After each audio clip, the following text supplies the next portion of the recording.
Lepo pozdravljeni znova na Slovenski matici, na tiskovni konferenci, na kateri bomo predstavili 5 knjig. Sicer nas je malo, vendar vsi, ki ste prišli, iskrena hvala. To je dokaz, da vendarle vam je mar in pomembna slovenska knjižna tekoča produkcija. Tudi tokrat smo poskušali strniti tiskovno konferenco v nekakšen paket knjig in pred nami je 5 knjižnih izdaj, 4 nove in en ponapis. Seveda pa prav toplo in prav posebej pozdravljam tudi današnje goste te tiskovne konference, gospoda Štefana Vevarja in seveda tudi doktorja Štefana Vevarja in doktorico Irene Mislej. Moralo bi biti gostov seveda še več, veste pa, da bolezen vedno znova in znova terja, da ne samo odpovedujemo kakšne dogodke, da se moramo tudi odpovedati kakim eminentnim ustvarjalcem knjig, ki bi danes knjige lahko predstavili, tako da opravičujemo, da danes ni z nami tudi doktorica Vesna Nikolič. Se predstavljamo tudi njeno knjigo in pa opravičiti se morala tudi urednica idrijske knjige Milanka Trušnovec.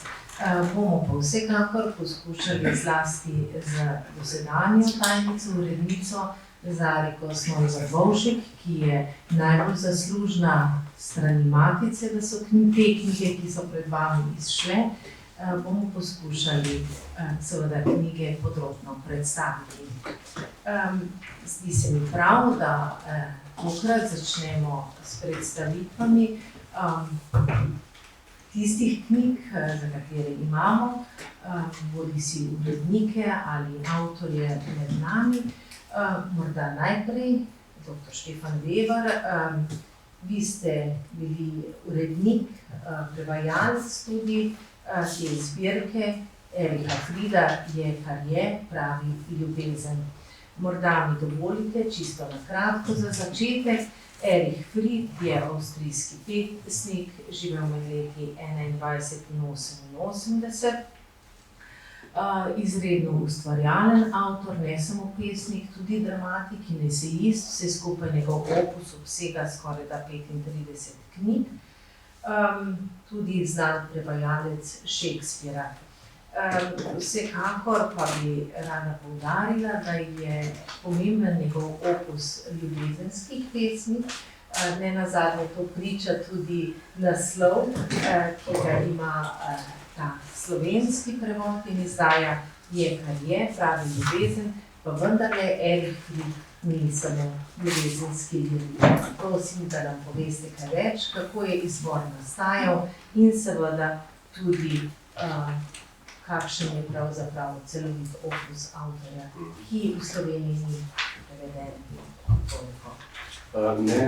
Erich Fried ni samo ljubezenski pesnik, čeprav je pa nenavaden fenomen prav na področju ljubezenske lirike, saj je njegova zbirka iz leta 1979 s preprostim naslovom ljubezenske pesmi doživela toliko ponapisov, da je na nemškem področju bila prodana v 500 000 izvodih. To se še do zdaj ni, to je specialen fenomen, ki se je potem v Nemčiji ne prej, pa ne kasneje kakšne pesnike nikoli več ni ponovil. Začel je pa pravzaprav kot politični pesnik. Njegova začetna oziroma zgodnja poezija je bolj politične narave. Potem se nekako z leti spremenja ta njegov pristop. Ves čas ostaja nekakšna moralno angažirana lirika, pa družbeno angažirana lirika, pa tudi spet politično angažirana lirika. Metodološko oziroma konceptualno je pa to pesnik retorik. To ni pesnik, ki bi uporabljal fantastične pesniške figure, ampak predvsem z miselnimi preobrati, z paradoksi, ki jih uporablja, s sposobnostjo novega ozrtja, besed na način, da jih potrebi rutine, skozi katero gledamo na nje, pravzaprav ustvarja nove specialne umetniške učinke. Tako da pravzaprav je izbor njegove lirike zelo širok in pravzaprav sem mislil ga nekako predstaviti konkretneje skozi branje nekaj njegovih posamičnih karakterističnih pesmi, ker ga bomo s tem pravzaprav najlažje dojeli. Rekel bi še to, da je bil recimo po političnem prepričanju levičar, vendar ne ortodoksen leninist, ampak bolj v smer Rosa Luxemburg. In imel je fantastično lastnost, ki jo danes zelo pogrešamo, recimo v današnji družbi, da je treba najprej pometati pred svojim pragom. Tako da je ena, recimo, njegova znamenita pesem, ena je tudi uvrščena v ta izbor, z naslovom Pederastija kot orožje, pravzaprav govori o tem, kako je Andrej Žid, kot zagrizen instrumentalist, levičar, pravzaprav legel v posteljo z mladeničem, potem mu je pa zjutraj položil na usta besede. Zavedajte se, da ste spali z pomembnim moškim, imen je Andrej Marois. Marois je bil pa francoski katoliški pisatelj. To je njegov način in ta njegov način se mi zdi zelo pomenljiv za današnje čase, recimo to plemensko razdelitev sedanje slovenske družbe, ko se na dejstva ne gleda kot na dejstva, ampak se gleda bolj na to, ali je to dejstvo je dobro, je posvečeno včasih samo zato, ker ga je pravzaprav ustvaril nekdo iz ta pravega plemena. Če bi isto dejstvo ustvaril nekdo iz napačnega plemena, bi bilo pa slabo. Fried nam tukaj dobesedno na ta način kaže neko zelo moderno zrcalo. Zdaj bi pa še, mogoče, kot sem prej rekel, skozi pesmi, ga skušal malo približati. Recimo, pravim pesnik Paradoksa, misleca, ki predstavlja stvari na nenavaden način. Naslov pesmi iz nekega potopisa. Mrtvi so me obkrožili, to je mi govor. Ali res obstaja življenje? Ali življenje boli? Je življenje dobro ali slabo? Eden je vprašal, če bi mi vsi morali živeti, se ti naša smrt potem ne bi zdela za manj?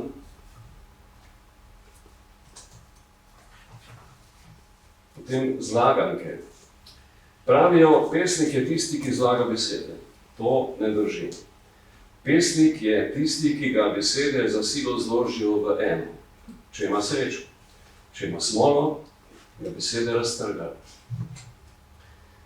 Brati pesmi. Kdor se od pesmi nadeja rešitve, naj se rajši nauči brati pesmi. Kdor se od pesmi ne nadeja rešitve, naj se rajši nauči brati pesmi.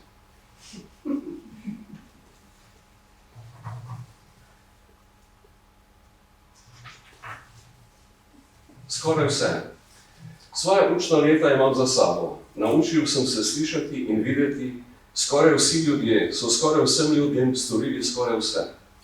In skoraj vsi ljudje, ki mi je bilo storjeno skoraj vse, so potem rekli skoraj opešanim glasom. Prišel bo dan, ko bomo skoraj vsem storili skoraj vse, kar so oni storili nam. Sam sem jih slišal tako govoriti, skoraj dobesedno. In dokler je to, kar hočejo, skoraj vse, ali skoraj vse, kar vedo o tem, kar hočejo, bo ta dan, o katerem skoraj vsi skoraj sanjajo, skoraj vse skozi samo prihajajo, nikoli čisto zares prišel. Prav res, tako sem se naučil. In skoraj bi rekel, tako naučil, da mi je vzelo bitni sluh. Svoja učna leta imam zdaj skoraj za sabo. Čas kamenja. Čas rastlin. Potem je prišel čas živali. Potem je prišel čas človeka. Zdaj prihaja čas kamenja. Kdor sliši govoriti kamenje, ve, da bodo ostali samo kamni. Kdor sliši govoriti ljudi, ve, da bodo ostali samo kamni.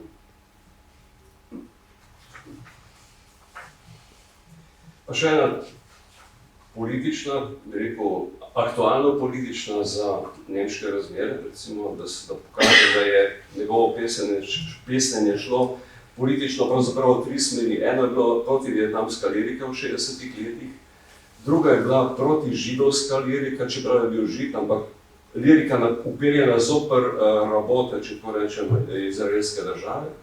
Tretja politična lirika je pa zoper vse, kar se mu je v Zvezni republiki Nemčiji zdelo narobe.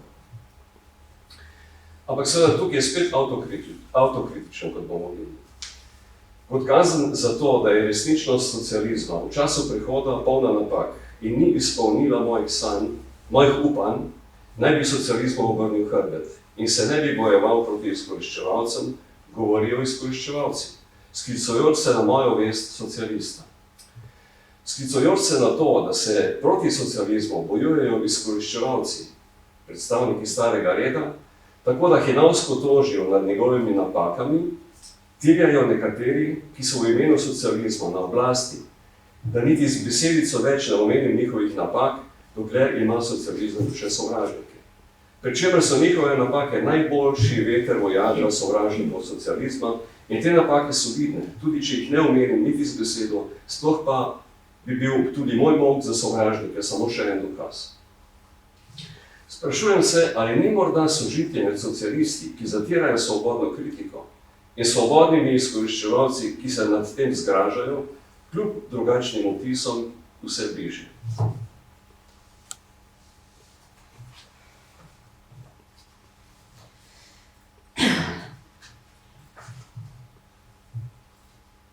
No, to je pa zelo ganljiva kapljica pelina in je pravzaprav obravnava židovsko tematiko. Kaplja pelina. Nočeš me poslušati, ker nočeš, da te rešim tistega, o čemer ti pravim, da je krivica. Misliš, da govorim tja en dan in na slepo. Misliš, da z užitkom šibam ljudi, od katerih sta mnoge ravno preganjanje in obup pognala na krivo pot, na katero so zašli. Misliš, da je lahko na vse strani neba oznanjati, da so nekateri od mojih sorodnikov, ki so obežali SS-u, zgledujejo po dejanjih svojih morilcev. To govorim skoraj enako nerad, kot ti to nerad slišiš. Misliš, da se mi ni dotaknilo, ko sem dobil pismo stare materi, ki so ji v Auschwitzu zaplinili 3 sinove in ki me je vprašalo, kako lahko govorim zoper lastne ljudi, ki so prelili že toliko krvi, naše krvi. Vem, da v resnici ne govorim proti Judom, temveč samo proti zablodam tistih Judov, ki verjamejo, da je mogoče na hudodelstvih nad Palestinci graditi državo in prihodnost. Vem, da skušam le pomagati Judom v Izraelu in jih rešiti skupaj z njihovimi otroki, zato še pravi čas s prstom kažem nanje, na zločine, storjene v njihovem imenu, ki jim bodo sicer v pogubo. Ampak ob pismu ženske z mrtvimi sinovi ni boljša vednost, ni v nobeno tolažbo. No, zdaj pa še eno ali dve ljubezenski, ki so jih na začetku omenil, s katerim je dosegel to neverjetno priljubljenost med bralci, da ne bom predolg. Vprašanja in odgovori. Kje stanuje? V hiši zraven obupa. S kom je v sorodu? Smrtjo in strahom. Kam bo odšla, če odide? Tega ne ve nihče. Odkot je prišla? Čisto od blizu ali od zelo daleč? Kako dolgo ostane? Če boš imel srečo, dokler boš živ. Kaj hoče od tebe? Nič ali vse? Kaj naj to pomeni? Da je to eno in isto. Kaj ti daje? Ali daje tudi meni za to? Natanko toliko, kot vzame, ničesar ne obdrži zase. In te ima, ali pa mene, ujetega, ali nama daje prostost. Lahko se nama zgodi, da nama da prostost. Je to, da se je osvobodiš dobro ali slabo. To je najhujše, kar se nama lahko zgodi. In kdo je pravzaprav, kako bi jo lahko opisali? Rečeno je bilo, da je Bog rekel, da je vsa on sam. In še najbolj slavna njegova pesem, ki je nekakšen mali sinonim za Frida, je, kar je. Je nesmiselno, pravi pamet. Je, kar je, pravi ljubezen. Je nesreča, pravi preračunljivost. Nič drugega kot trpinčenje, pravi strah. Brezupno je, pravi spoznanje. Je, kar je, pravi ljubezen. Smešno je, pravi ponos, lahkomiselno, pravi previdnost. Nemogoče je, pravi izkušnja. Je, kar je, pravi ljubezen. Hvala. Hvala tudi vam. Morda samo čisto na kratko še odgovor, da najbrž ni naključje, da je izbranih pesmi v tej zbirki ravno 100. Smo prejšnje leto se spominjali 100-letnice rojstva. Ja, res je. To je bil tudi pravzaprav motiv, oziroma to me je spodbudilo, da sem to zbirko sestavil in prevajal, oziroma tudi našel založnika za njo. Moram pa reči, da sem točno pred 20 leti, ko je imel Frid 80 let, leta 2001, že izdal zbirko njegovih pesmi, oziroma izdala jo je Mohorjeva družba v mojem prevodu. Naslov tiste zbirke je pa Ljubiti se z boljšim orožjem in je, pa z najboljšim orožjem, pardon. In je zanimivo, je bila dosti malo razprodana, kar se pri liriki redko zgodi. Vem, da me je mnogo ljudi spraševalo, da bi rado še dobilo kakšen izvod v tistem času in da se to ni dalo. No, zdaj pa ponova zbirka po 20 letih ob njegovi 100-letnici in če se bo vse približno tako dobro prodajala, bomo zelo veseli vsi. Hvala, naj vaše besede postanejo resničnost.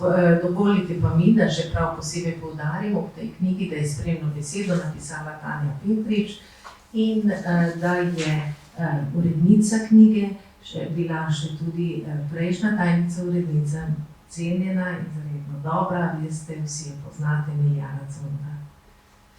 Zdaj pa se obračam na svojo drugo stran, kjer imamo dva avtorja čudovite monografije o Belu Pilonu. Zagledal sem se sredi dveh ozvezdij s podnaslovom Med podobo in besedo.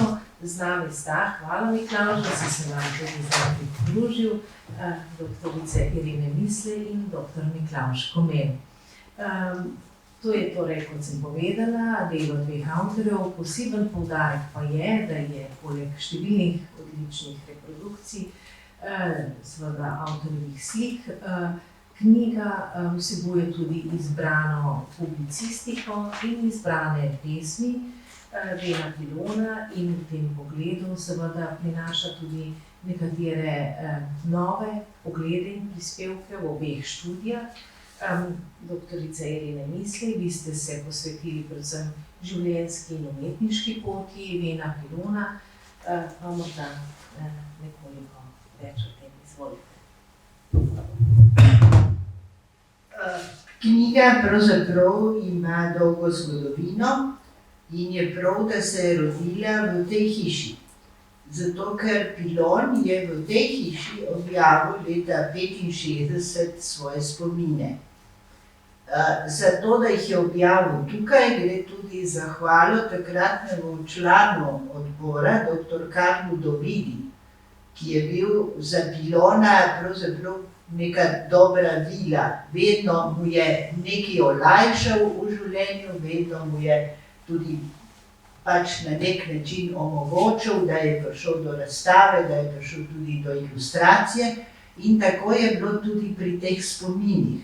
Celo tako daleč je šel, da je to predlagal, ne da bi njega najprej vprašal.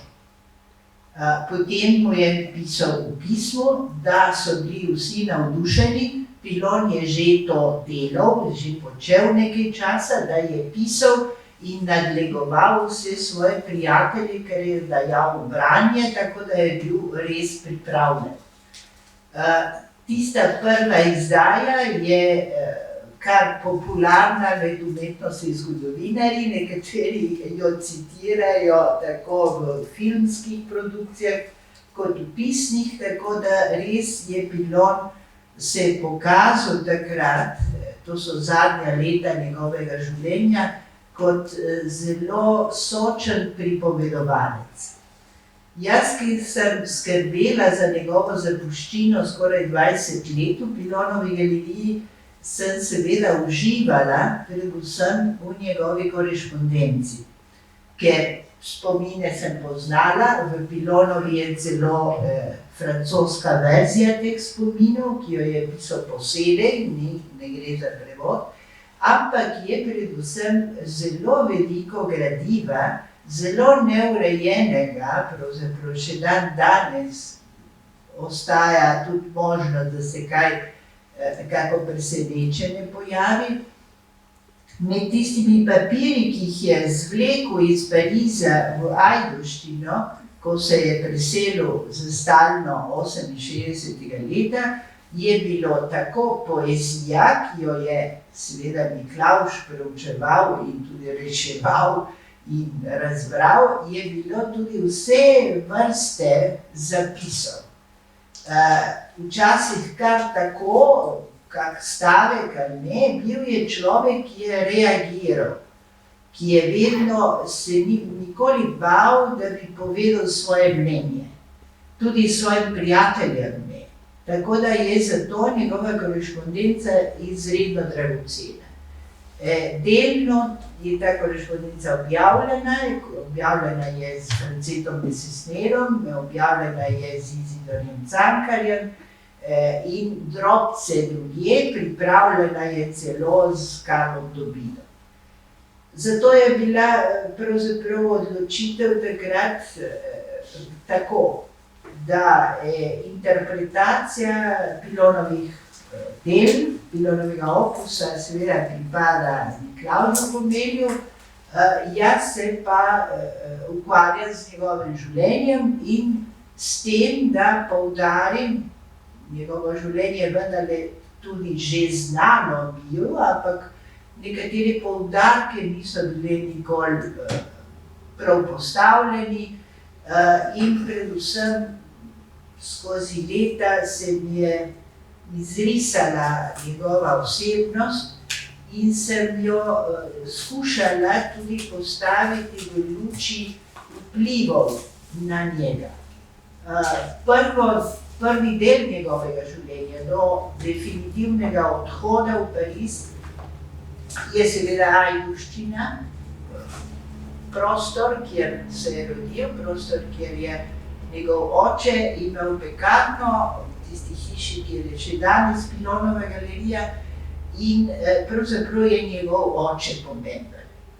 Ta oče je bil furlan, kmet, pravi kmečki hlapec, ki je prišel iz sosede Fulanije na Vipavsko in na Vipavskem potem se je učil za peka, se je poročil, imel številno družino in potem se je preselil iz Vipave v Ajdovščino, tako da Domenico Pilon z dvojnim lejem na začetku je zaslužen, da je razumel, čeprav je bil funkcionalno nepismen človek, razumel je, ko so mu povedali, da je njegov otrok talentiran in da bi zaslužil, da bi šel v šole. To ni bilo navadno, zelo pogosto pri obrtnikih v Ajdovščini, ampak Pilon je dobil to možnost, da je šel na realko v Gorico. In tam se je začela njegova pot, ki je intelektualno izjemno bogata. Tako da se mi je zdelo prav, da se postavi očeta v tej biografiji na pravo mesto in sicer z vzdevkom, s katerim so ga vsi poznali, Menigo.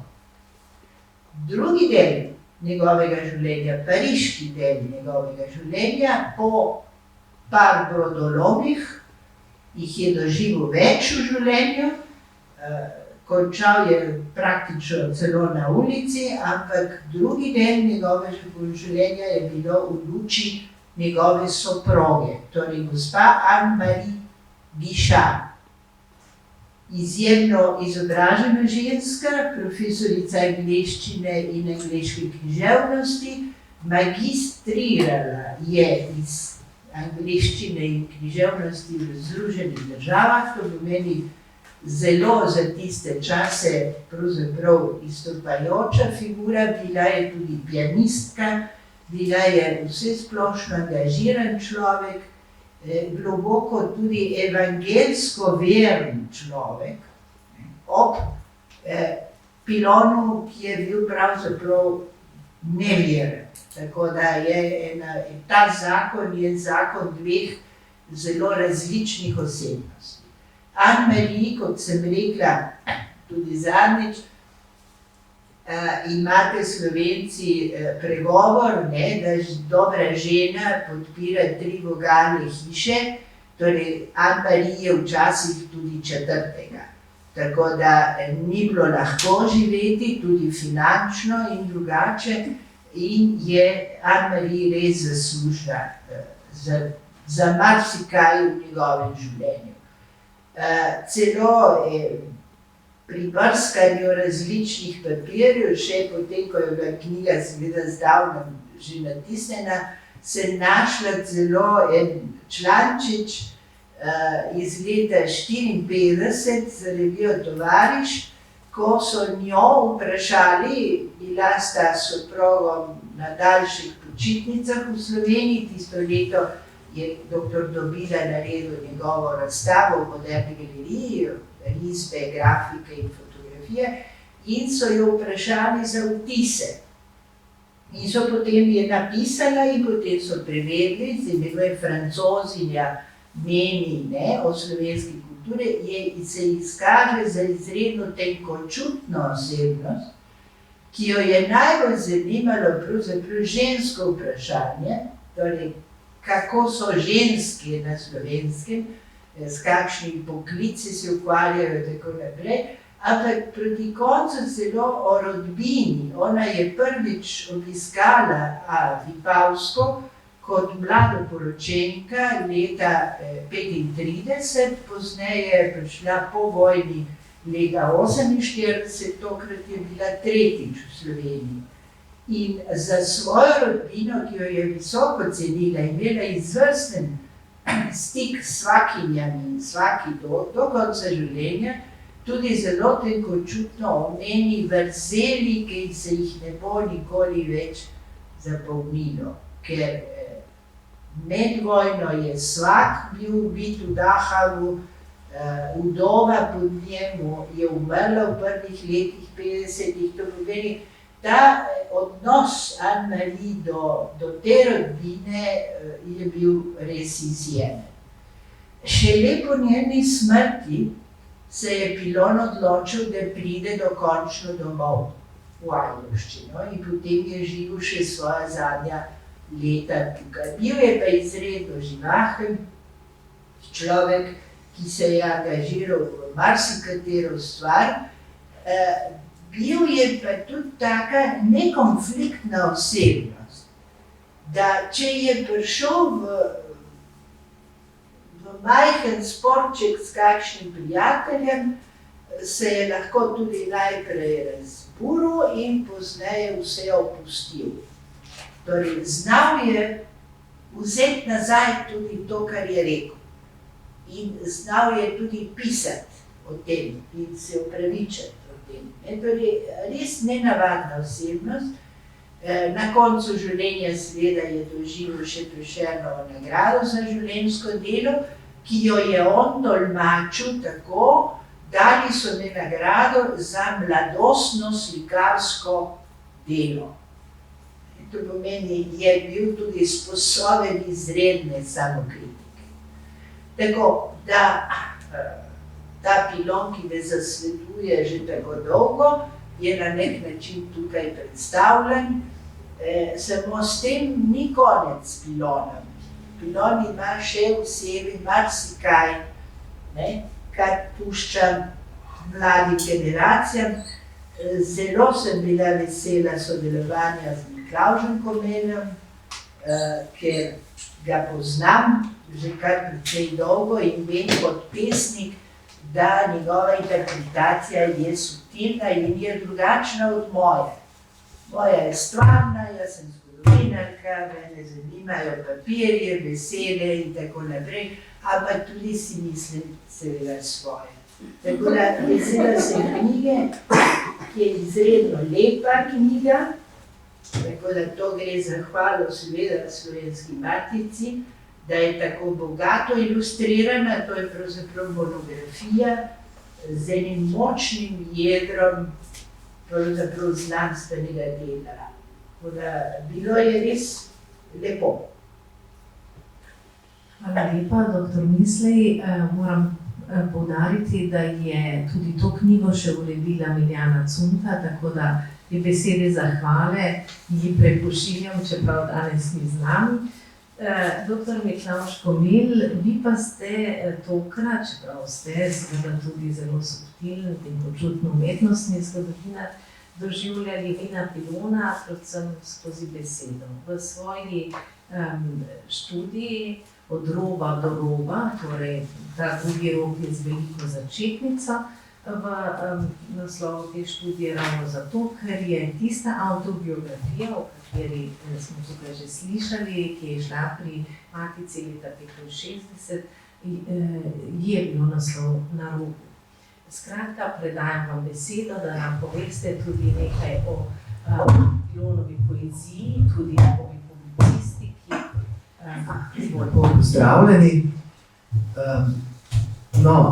Ne bi mogoče rekel, da je v tem eseju predvsem v prvem mestu samo Pilon skozi besedo, ampak dejansko me je pa zanimalo prav to, o čemer je tudi on sam pisal v svoji knjigi Na robu. On je pravzaprav omenjena je bila ta njegova samokritičnost ali pa tudi zavest o raznih brodolomih, ki so se mu zgodili v svojem življenju.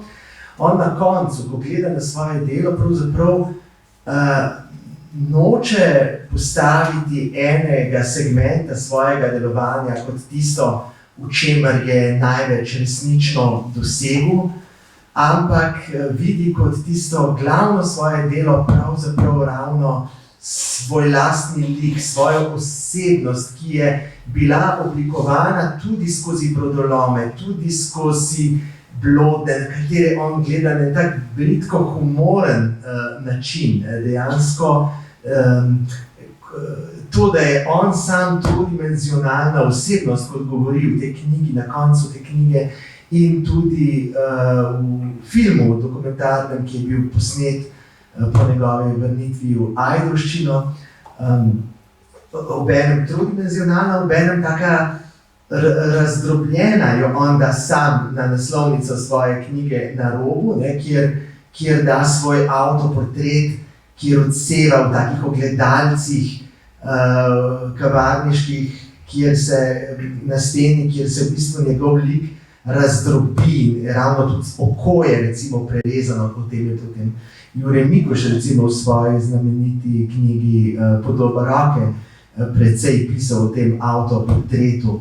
Skratka, tukaj me je zanimala ravno ta robnost ali pa te različne plasti njegove osebnosti, tudi različni prehodi, preskoki med različnimi dejavnostmi. On se loti ene dejavnosti, doseže tam en vrh in potem preskoči nekaj drugega.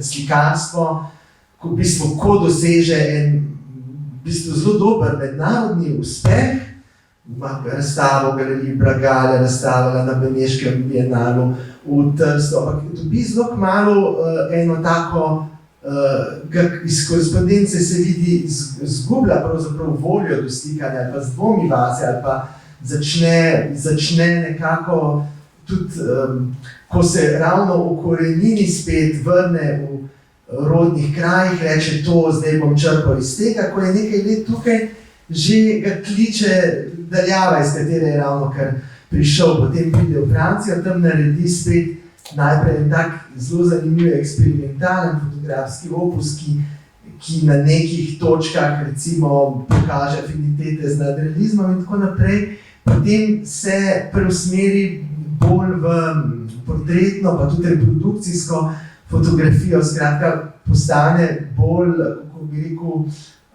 svojo osebnost zelo pogosto v drugi plan, da se jo skrije, noče biti izstopajoč, vsiljiv. V drugem delu življenja, v bistvu po vojnem času, pa pravzaprav večino svoje energije posveti pisanju. In sigurno glavno delo je tukaj ta avtobiografija Na robu, ki je tudi izjemno zanimiv z literarnega stališča tekst, ena tip avtobiografije, kakršne pravzaprav nimamo pred tem v Sloveniji, z tako veliko potujitvijo, samo distanco, humorjem, gledano na samega sebe, z enimi minimalističnimi prijemi pravzaprav ene bistvene stvari pove prav skozi detajle, ki so včasih robni. Ves čas ga pravzaprav ta rob fascinira, ampak s tem ta rob so tudi točke trčenj različnih svetov. On sam ves čas govori o sebi kot naslov je tudi na ta način izbran. Zagledal sem se sredi dve so zvezdi, to je iz ene njegove pesmi, kjer on govori o tem, kako je on ves čas ga določajo neka nasprotja, že genetsko in prostorsko in usoda njegova in zgodovinska usoda. Ne? Recimo on eno zelo pomembno obdobje zanje izkušnja prve svetovne vojne in konca prve svetovne vojne, ko je v Rusiji in doživi oktobrsko revolucijo in se tam tudi potem včlani v to kulturno delovanje v Lipecku, manjšem mestu, ampak zelo bogato in tudi prvi, recimo pri nas, napiše v Sloveniji dva zelo zanimiva teksta o kulturni politiki nove bolševiške Rusije, izjemno zanimiva, izjemno informativna in tudi naveže takrat neke zelo zanimive stike, o tem tudi tukaj pišem. Potem v nekem obdobju recimo se zelo navduši nad avantgardo, se iz korespondence s Černigojem se vidi, ne, Černigoj ga šteje zdaj Pilon, pušča slikarstvo, postaja naš, ne, to je zdaj tudi najbolj Černigojeva interpretacija, ampak zanimivo je, da recimo Pilon, ki po formalnih svojih načinih slikanja bi ga težko v avantgardo postavili, ampak na notranji naslovnici znamenite revije Tank, ki jo izdaja v Ljubljani, Ferdo dela, ki je Pilonova risba, kar je tudi zelo pomenljivo, govori tudi pač o teh njegovih pozicioniranih stikih in na ta način sem tudi potem poskušal obrednotiti to njegovo pisanje zlasti po vojnem času. V nekaj let je precej intenzivno pisal poezijo, potem pa se je posvečal zlasti prevajanju in to je bil spet en tak projekt, velika bolečina njegovega življenja. Iz korespondence se vidi, koliko mu je to pomenilo. On je vso svojo energijo dajal v delo na veliki antologiji slovenske poezije, potem je pa paralelno so pripravljali tukaj v Sloveniji v sodelovanju z Markom Alinom in Viktorjem Jesenikom neko drugo antologijo in je potem tista šla in je Pilonova nekako izvisela. Ne? Je bila to zanj strašna bolečina, on sanja, o tem tukaj piše v nekih pismih, je pa tudi te njegovi pesniški rokopisi, tako kot je gospa Irene Mislej omenila v njegovi zapuščini, koliko je teh zapisov, ampak teh zapisov je tudi marsikje drugje polno. On je puščal te svoje rokopise različnim osebam, recimo, in se potem najdejo v zasebnih zbirkah, v Nuku, pri raznih osebah, recimo celi svežni teh rokopisov s popravki, zlasti jih je dal ljudem, ki so pač se ukvarjali s francoščino, recimo Radojki Brančič, Janezu Negru in tako naprej in tako naprej. Ne. Tukaj sem pač en del tega gradiva poskusil vrednotiti in tudi en izbor iz njegovih pesmi, ki so mu zelo veliko pomenile. Velik del je tak bolj prigodne, osebno izpovedne narave, da nekje v najboljših pa res eno tako bolečino, o kateri mogoče drugje ne govori tako odkrito, pove, o zlomu v svojem srcu govori, o neki in o tej temeljni konstituciji svoji, ki jo nazune je on dejansko zna biti zelo nekonflikten človek, ki ne zameri nikomor, en tak skoraj otroški moment ima dobrodušen, samega sebe pa pravzaprav doživlja kot človeka velikega notranjega konflikta, ne, v tem piše ves čas v korespondenci, in v pesmih, tudi v autobiografiji, ne, govori o borbi dveh krvi znotraj sebe in hkrati s tem potem povezuje tudi neke temeljne postavke svoje umetnosti, ki je zelo vezana na njegovo osebnost, tudi slikarstvo. Njegova najboljša dela so v bistvu portreti, po eni strani portreti najbližjih ljudi, po drugi strani portreti pokrajine. To je bila pokrajina, ki jo je ljubil, iz katere je izhajal, v katero je res globoko proniknil, jo je tudi na ta način doživljal. Tako da, čeprav je večino časa preživel v tujini, pravzaprav vedno govori o tej rasti iz tal domačih, o tem geniju solovci. To je zelo bistvena njegova tema, pravzaprav, ko piše o svoji umetnosti. Jaz bi še nekaj malega dodala, ker sem v nekem komentarju pred kratkim, mogoče sama nisem tega obdobja poudarila dovolj. To seveda njegova leta v Ajdovščini so leta fašizma, torej leta hudega pritiska na slovensko kulturo in na slovenske ljudi, pa tudi na furlanskem mimogrede. In Pilon pravzaprav je, čeprav mu je omogočeno celo prodor v Italijo do Rima in do Benetk, je vendarle izbere Pariz in ga izbere že v dogovoru z Lojzetom Špacapanom, njegovim otroškim prijateljem, mladostnim prijateljem, slikarjem, kjer enostavno ne trpita več to dušljivo atmosfero. Pravzaprav po nastanku fašizma, po veliki razstavi v Gorici, kjer so še vedno predstavniki vseh narodnosti, se pa pritisk stopnjuje. Leta 1925 gre Ivan Čargo v Slovenijo, v Jugoslavijo. V tistem času gre cel kup osebnosti, pa tudi množično tudi drugih ljudi. In takrat se Pilon, kljub temu, da leta 1923 ima pomembno razstavo v Ljubljani, on se ne odloči za Ljubljano, se odloči za Pariz. To pomeni cilja zelo, zelo visoko. Čeprav že čuti v sebi ta klic krize, ki bo potem na nek način pač ga usmerjala drugam. Tako da na nek način ti začetek, prvo polovico njegovega življenja, ga je treba tudi razumeti v tem kontekstu. Ni bilo lahko, tudi njegovi prijatelji odidejo, Walter Bianchi, edini, ki ostane osamljen v Ajdovščini, je dr. Danilo Lokar, ki je njegov prijatelj do konca, s katerim bo imel zelo pomembne debate tudi o umetnosti, ostane zato, ker je zdravnik in mu je to omogočeno.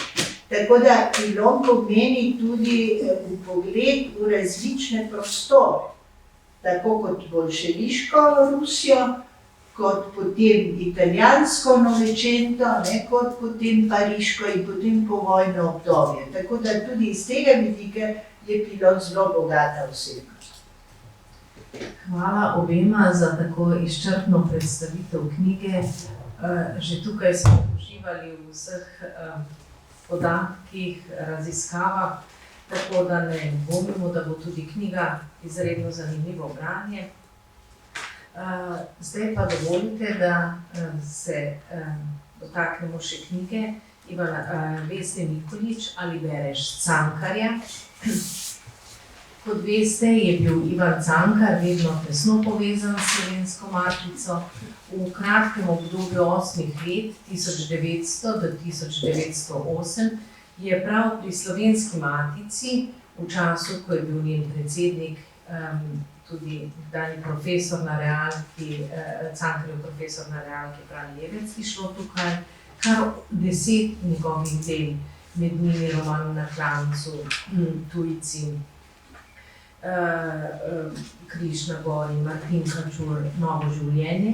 Ta dela, ki so išla pri matici, Seveda Matica poskuša zdaj tudi izdati v skupni celostni zbirki 10 Cankarjevih del, tako da za prihodnje leto načrtujemo, da bo v tem okviru tudi išlo popotovanje Nikolaja Nikića, že pa smo izdali Tujce in novo življenje. No in seveda drugačen ta pogled, bi rekla raziskovalni, bralni pogled na Ivana Cankarja, pa v svoji knjigi predstavi tudi članica upravnega odbora Slovenske matice in tudi podpredsednica Slovenske matice, doktorica Vesna Nikolič, ki poskuša razviti nekako novo metodo 5 korakov razumevanja Cankarja, predvsem skozi raziskovanje njegovega jezika, ker je dr. Nikoličeva odsotna, prosim Zariko, da čisto na kratko predstavi njen pristop. Ja, lepo pozdravljeni.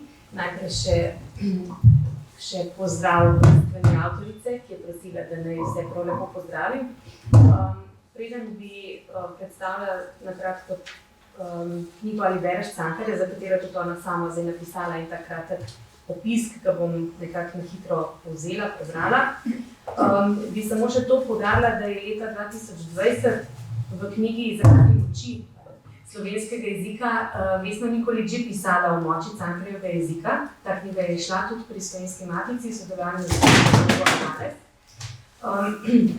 In že tam je na primeru njegovega romana Martin Kačur besedilo analizirala interdisciplinarno, tako z vidika jezikoslovja kot z vidika vsebinske obravnave dela. No in to delo, ki ga danes predstavljamo, je po eni strani nadaljevanje in nadgradnja tega njenega dosedanjega ukvarjanja s Cankarjem, tudi spremne besede je pisala pri teh ponatisih, ki jih je omenila že gospa Ignacija. Po drugi strani je pa tokrat to delo namenjeno najširšemu bralskemu občinstvu.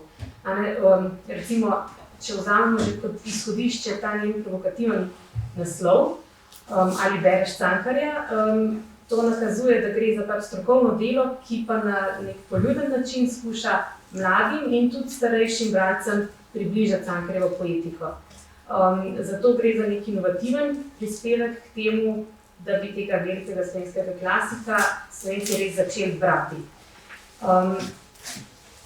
Izhodišče, zdaj če nekako povzamem njeno predstavitev, izhodišče novega branja je predpostavka, da je vsako umetniško govorico treba razumeti, tako kot moramo razumeti vsak nov jezik, ki se ga učimo, ki ga želimo uporabljati, in tako kot moramo pri učenju jezika usvojiti nek obseg besedišča, da se nam začnejo odpirati še ostali pomeni, tako tudi v literarni svet nekega avtorja lahko vstopamo na osnovi poznavanja njegovega osnovnega besedišča. In avtorica je ta svež pristop k branju razvila na osnovi inovativne meddisciplinarne jezikoslovno-literarne raziskave, ki je povezala teorijo ključnih besed, korpusno jezikoslovje, literarno pragmatiko pa literarno zgodovino in teorijo. Tako da je potem na temelju analize 500 Cankarjevih ključnih besed, ki so tudi predstavljene v prilogi v seznamih po pogostosti in po abecednem redu, oblikovala sistem novih bralnih strategij in to je razdelila na 5 korakov, kot je bilo že rečeno. To v bistvu navidezno sicer ponuja recept za konstantno branje Cankarjevih besedil, v resnici gre pa za to, da se na osnovi poznavanja njegovega najpogostejšega in ključnega besedišča z vsakim korakom bolj poglabljamo v njegov svet. Ti koraki so tako povezani najprej s prepoznavanjem teh ključnih besed in nato z načini vzpostavljanja njihove moči. V tretjem koraku se potem sprašuje po idejni plasti Cankarjevih del na podlagi teh ključnih besed, v četrtem išče njihovo kulturno in medkulturno razsežnost. Vse to pa v zadnjem koraku zaokroži tako, da se potem prepusti njegovemu ritmu in razpoloženju. Ta postopek smo preizkusili tudi na naši predstavitvi te knjige, Matica pod zvezdami, ko smo povabili k sodelovanju tudi dijake Škofijske klasične gimnazije, ki so prišli in potem v sodelovanju z avtorico v bistvu nekako sledili tem postopkom in je bilo v bistvu zelo tako uspešna predstavitev, ki bomo potem tudi nadaljevali na različnih šolah po Sloveniji, imamo pač v načrtu to ponuditi tudi kot možnost učne ure, recimo, ali pa kulturnega dneva. No, torej, poleg tega osnovnega spoznanja, da je moč Cankarjevega jezika v pogostem ponavljanju ključnih besed v različnih sintagmah, kontekstih, različnih pomenih, ki se potem razraščajo vse do simbolov. Potem Nikolič izpostavlja tudi to, da imajo temni simboli vedno tudi svoj nasprotni, svetli pol, in da iste besede lahko enkrat pomenijo trpljenje, drugič upanje, naprimer klanec, dolina, pač besede, ki vsi poznamo kot Cankarjeve ključne besede. Na tej osnovi potem tudi utemeljuje, da Cankarjevo hrepenenje ni samo večno iskanje nedosegljivega, ni beg iz trajnega trpljenja, ampak se kot prvinsko gibalo življenja pojavlja sočasno s trpljenjem, ki jo oba hkrati potem posameznik sprejme kot sestavni del novega življenja. Tako da Cankarja ne dojema kot temnega avtorja, ampak izpostavlja njegovo vztrajanje v narekovaj kareni življenja in to, da se v vsakem delu pokaže tudi luč v takšni ali drugačni obliki, nek pozitiven vidik izpostavlja. No, ko so nam poznala ta izhodišča Cankarjeve govorice, se po njenem prepričanju lahko prepustimo ključnim pomenom, ritmu in razpoloženju njegovega dela, kar nas potem pač hitreje in globlje pripelje v njegov svet. Tako da, kot rečeno, ona v bistvu to delo namenja najširšemu bralstvu, ki ga zanima književnost Ivana Cankarja, tako učiteljem, učencem pri obravnavi tega avtorja, obenem pa potem seveda tudi širši publiki za branje zahtevnejših literarnih besedil nasploh. Tako da jaz bi s tem zaključila, pač pri Matici smo prepričani seveda, da nam Cankar res lahko še veliko da in da tudi na tak način je seveda vredno pač spodbujati branje avtorja, za katerega obstaja neko mogoče prepričanje, da se ga ne bere več v resnici in da upamo, da bo ta knjiga pripomogla k drugačnemu odnosu.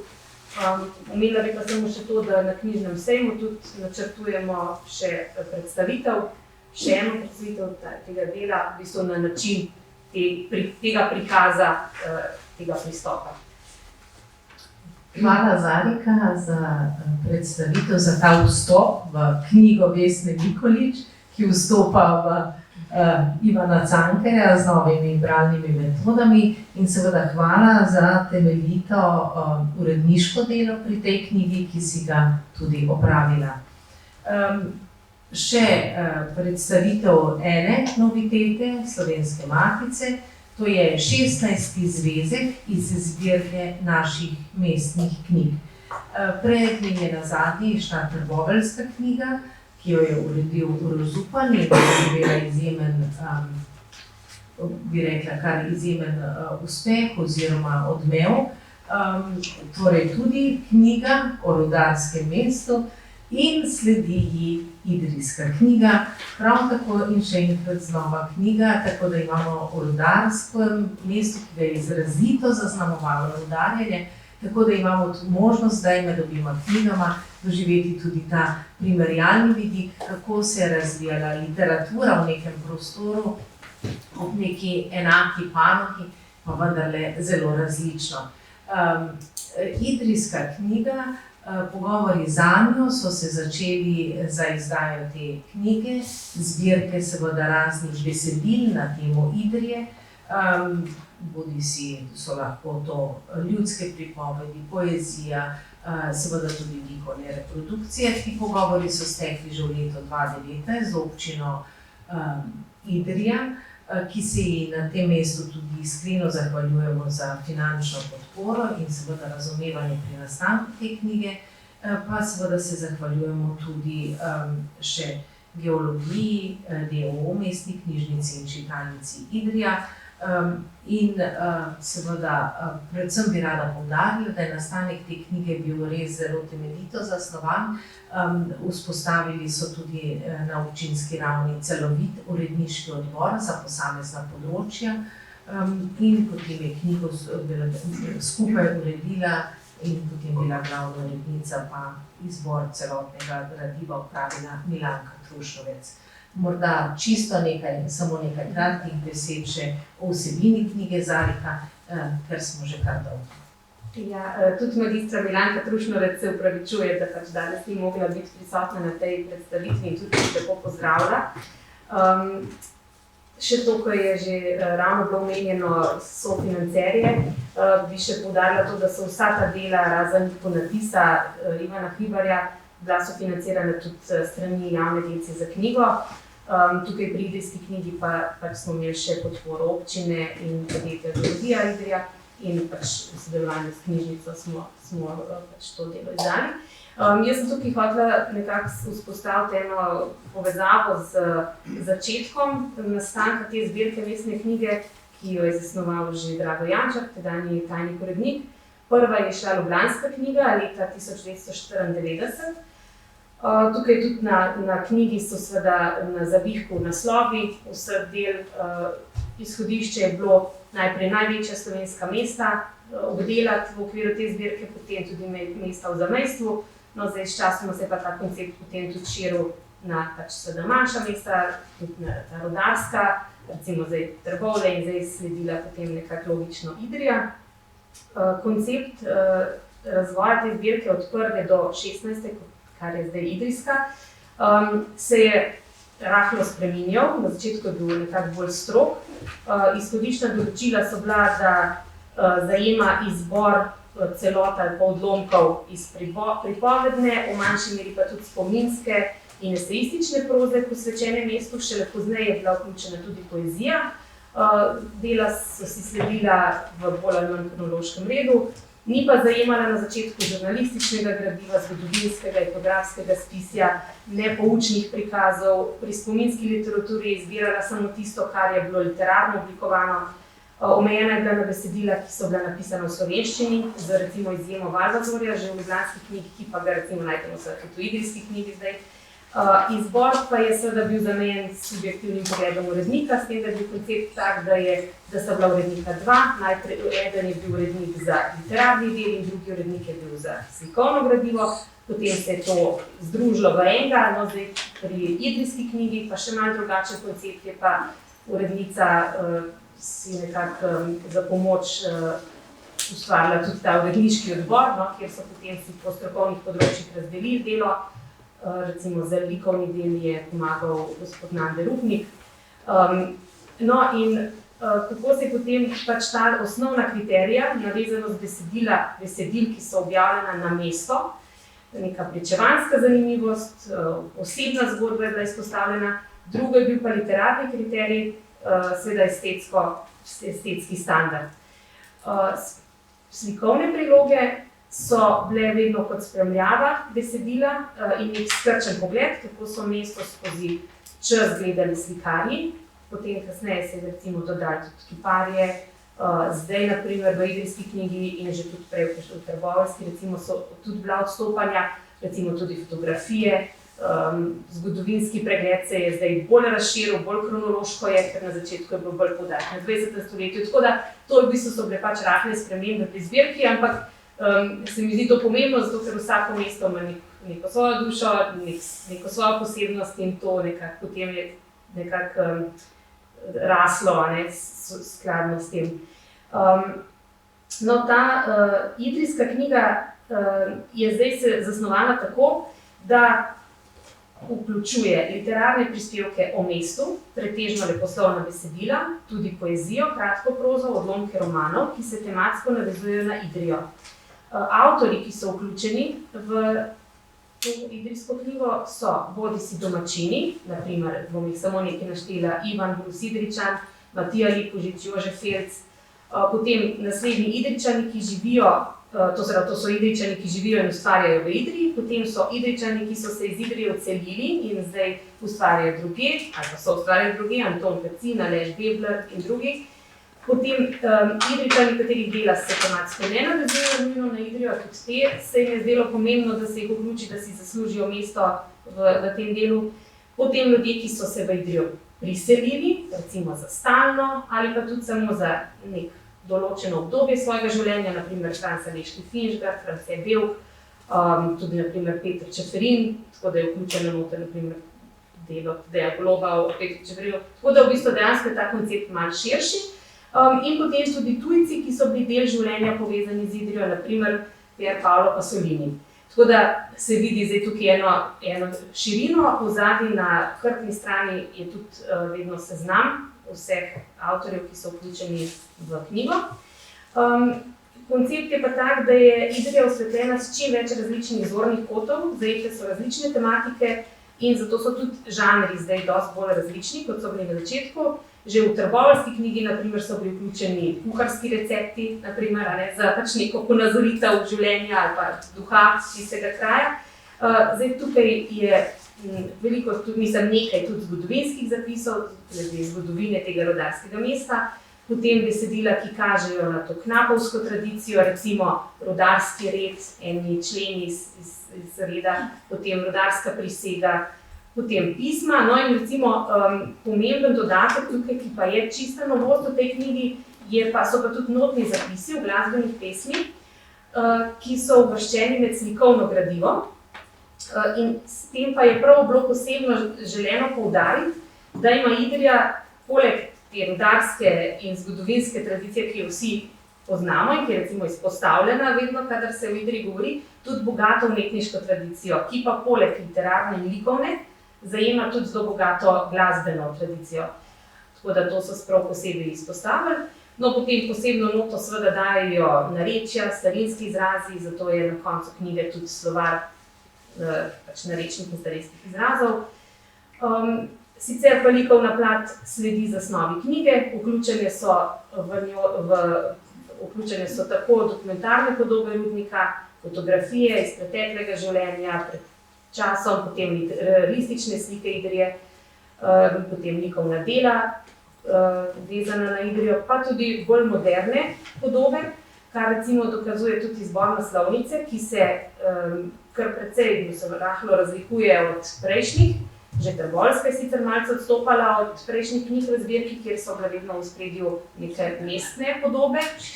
Tukaj je pa v ospredju Sveta Barbara, avtorice Sanje Rejc.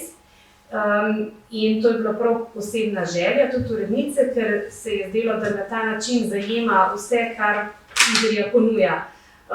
Tako Sveto Barbaro kot zavetnico rudarjev mesta in tudi te knjige, potem ženski princip kot dopolnitev tega knapovskega, moškega principa in pa, da gre seveda za delo mlade avtorice, ki simbolizira neko današnjo ustvarjalnost mesta. Tako da ideja je bila prikazati nove idrijske čase, kako Idrija na podlagi svoje zgodovinske tradicije se razvija v veselo, živahno, sodobno mesto, ki je usmerjena navzgor v svetlo prihodnost, ne samo navzdol v rudnik, ki je pač toliko časa jo zaznamoval in jo seveda še. Tako da to je. Hvala lepa. Torej, da ne bomo pozabili, bomo uporabljali metaforo tudi idrijsko, literarna, etnografska, likovna, glasbena, skratka umetniška čitka o Idriji. In čisto za na konec naj povemo, da je Slovenska matica izdala tudi ponatis iz svoje zbirke Spomini in srečanja. Je izdala ponatis spominov Ivana Hribarja in sicer prvi del, ki je bil že zelo dolgo razprodan. Ta prvi del zajema njegovo obdobje od leta 1853 do 1210, torej do konca njegovega županovanja v Ljubljani. Seveda Hribarja vsi poznamo. Spomini njegovi so prvič išli leta 1928 v dveh knjigah, potem pa so bili dve še dopolnjeni z dvema drugima. Slovenska matica je vse te 4 knjige kasneje pod uredniškim vodstvom Vasilija Melika leta 1983 združila v 2 knjigi. Drugi del je še bil na razpolago, medtem ko je bil prvi že kar nekaj časa razprodan. In kljub temu, da morda je besedilo v elektronski obliki že dostopno ali dosegljivo, tudi na spletu se nam je zdelo zelo pomembno, da prav to knjižno formo, torej tiskano izdajo knjige, ohranimo in tudi na tak način počastimo Ljubljano, v kateri nenazadnje biva Slovenska matica in njene velike osebnosti. Hvala vam, da ste bili danes z nami. Hvala seveda vsem, ki ste knjige predstavili in se vidimo predvidoma v začetku decembra, ko bomo na voljo nov paket knjig Slovenske matice. Lep dan vsem!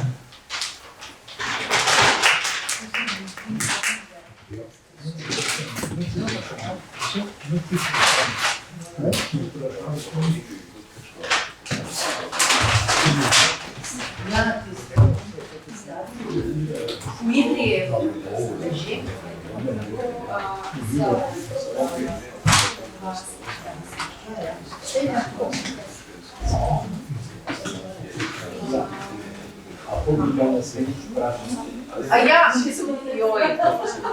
Hvala sem vse, ker ste razlikovali. Se upravičujem, izvolite, lahko gospa, jaz se res upravičujem iskreno, izvolite. A ja, pardon, gospod Slavic. Krajši, kot se namerava biti, ker je zaposleno in bom bolj konstruktiven v tem smislu, ker se bliža leto 25 in bo Gorica, Nova Gorica super.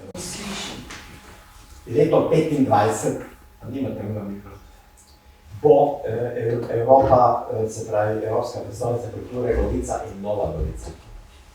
Kot veste, je leta 24 bila v Gorici prva likovna razstava, na kateri Goriška.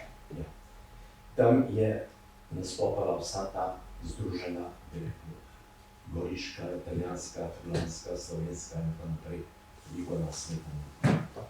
Ves čisto nič ne slišim. Ja, ampak kako se jih vse vpije, na drugi ne slišim? Če se postavite po koncu, bo lažje. Ali to, pomoč, jaz slabo slišim. Takole najboljš, neče. Namreč, kaj bi jaz rad? No, zdaj bo pa. Jaz bi rad videl, da bi vi skupaj pod založništvom recimo Slovenske matice pripravili neko širšo primerjalno rekonstrukcijo celotnega dogajanja, ki je pripeljala do prve razstave, pri kateri je glavno besedo v bistvu imel Max Fabiani. Jaz sem videl njegovo pismo v italijanskem arhivu v Gorici. Ta arhiv je izjemno pomemben, ker hrani plakate o vseh nastopih tudi Marija Kovoja in vseh teh semifuturistov v tem italijanskem prostoru, ki je segel za nastopi vse do Verone in tako naprej, v tem naši muzikologi in umetnostni zgodovinarji ne dajo nič, oziroma ne pišejo. Jaz sem enkrat bil, ker sem pisal tiste nadaljevanko v delu de facto in sem kupil ne vem koliko dokumentov, ki bo treba vse plačati in še nisem nič objavil. Ampak dejstvo je, da če bi se zdaj lotili en širši uredniški koncept, se pravi uredniki na več področjih, bi dosegli zelo veliko in bi leta 25 naredili eno monografijo, ki bi predstavljala to odprtost, predno je prišlo do vpliva fašizma. Se pravi, leta 24-25 je bilo še odprto, kasneje pa ne več. In tukaj je seveda Špacerban, je Pino, so vsi ti Pokarini in vsi ti. To vse obstaja, italijanski inštitut, arhiv v Stari Gorici, vse to ima, oni imajo urejeno, oni imajo plakate. Jaz sem se čudil, ko sem videl, kaj vse je o Mariju Kovoju, ki vsi naši muzikologi skupaj ne poznajo in tako naprej. Skratka, jaz apeliram, ker je to pač, bi reči, dal nekaj pozitivnega, kako bi kritiziral, ker bi imel kaj kritizirati, da pustimo to, da Matica do leta 25 pripravi en tak koncept, ki bi bil financiran tudi iz evropskih sredstev v okviru Evropske kulturne prestolnice. Skratka, jaz mislim, da je bila ta razstava en zelo, zelo pomemben mejnik in tudi pokazatelj slovenske ustvarjalnosti. O tem je ena slovenska umetnostna zgodovinarka, ki pa je v bistvu v Italiji napisala eno celo monografijo. Jaz sem to na spletu odkril, tako da bi veliko gradiva v tem bilo, ker ona citira in vse faktografijo, vse literarne in kritiške odmeve in tako naprej. Poleg tega sta išla pred leti dva velika kataloga, ker je bila ena velika razstava v Gorici. Skratka, da sklenem, jaz apeliram na Matico in ljudi, ki ste tukaj, da do leta 25 naredite eno izjemno monografijo, ki bo imela praktično mednarodni odmev. Vse ostalo, kar se tiče pa recimo na robu in tako naprej, cenzuriranja Franceta Bernika, zakaj je izpadlo toliko stvari ven in iz prve in druge izdaje. To bi moralo biti vse to pojasniti in tako naprej. Zakaj je nehal slikati in tako naprej, kako je prišel do Leonora Fini, kako je vse te umetnike fotografiral in to. To so vprašanja, na katero bi znal odgovoriti samo Pilon sam. Hvala lepa za to vprašanje, mogoče še to. Potem pa res hvala za današnji obisk in hvala za pobudo, ki jo bomo prediskutirali na naših odsekih in odborih. Hvala lepa.